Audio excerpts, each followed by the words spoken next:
responsive to every action you had, how much value could you derive from that? Well, this basically characterizes what we've been pursuing.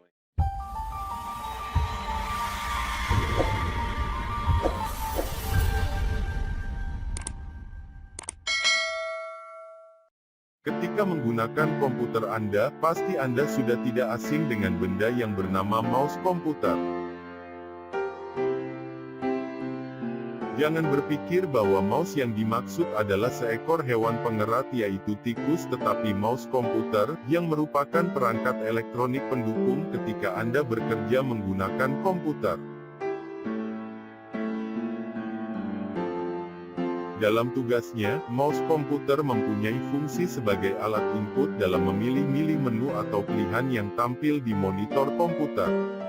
Adanya mouse komputer menjadikan penggunaan komputer terasa lebih mudah dan lebih nyaman dibanding hanya menggunakan keyboard komputer saja.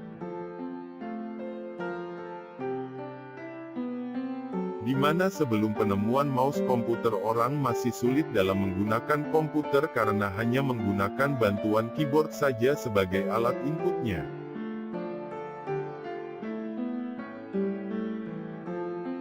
Muncul pertanyaan mengapa benda kecil ini bisa dinamakan mouse dan kemudian siapa yang menemukan benda tersebut?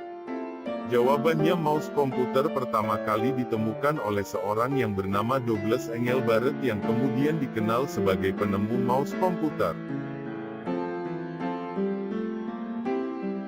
Douglas Engelbart pertama kali memperkenalkan mouse komputer pada tahun 1963, namun banyak juga yang mengatakan bahwa mouse sudah ditemukan ketika tahun 1957. Douglas merupakan seorang peneliti yang berasal dari Stanford Research Institute. Lantas mengapa dinamakan mouse komputer? Itu dikarenakan ketika pertama kali menemukan mouse komputer, kabelnya sangat mirip dengan buntut atau ekor tikus yang panjang dan juga kecil. Selain itu juga bentuknya juga menyerupai hewan pengerat tikus. Pada awalnya, laboratorium khusus bernama Augmentation Research Center (ARC) didirikan oleh Douglas Engelbart di tempat penelitiannya Stanford Research Institute. Ide mengenai mouse komputer pertama kali muncul di otak Douglas saat ia hadir dalam konferensi komputer grafis. Saat itu kursor yang ada di layar komputer dianggap sebagai bug, sehingga bagaimana bisa bug tersebut bisa dimanfaatkan.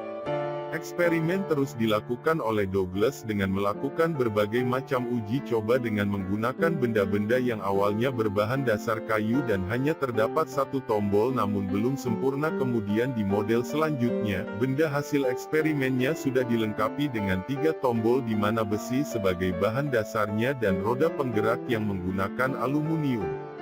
Akhirnya mouse komputer temuan Douglas Engelbart berhasil diciptakan, namun bentuknya masih mirip kotak di mana kabel panjang terhubung di belakang kotak tersebut, namun pada akhirnya kabel tersebut berada di depan mouse. Ini merupakan model mouse komputer yang sekarang banyak digunakan. Perlu diketahui penamaan mouse bukanlah Douglas Engelbart yang memberikannya, tetapi para peneliti-peneliti di tempat Douglas Engelbart bekerja. Ini adalah video sejarah dari penemuan mouse komputer. Jika Anda suka video seperti ini, jangan lupa subscribe channel ini, agar kalian selalu mendapatkan informasi menarik lainnya. Terima kasih sudah menonton.